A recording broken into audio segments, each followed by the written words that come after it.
Titanium है, Ford Figo. और इसका काम अभी चल रहा है। हमारे पास ये डेंट पेंट के लिए आई है और इसका डेंट चल रहा है काम। जैसे सेकंड डोर देख सकते हो राइट साइड का, ये डोर पूरा दब गया था, तो उसको रिपेयर करके और अच्छा से उसको कलर भी करेंगे हम लोग। और अभी डेंटिंग काम चल रहा है।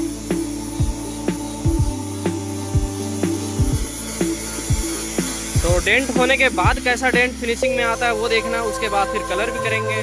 और ये सिल्वर टाइप में है कलर इसका।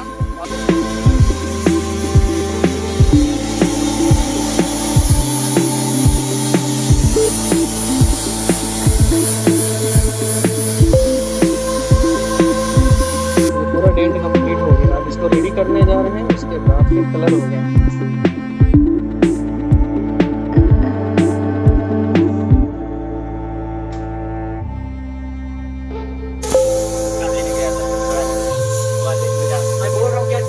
क्या बोल रहे हैं, देख रहे हो?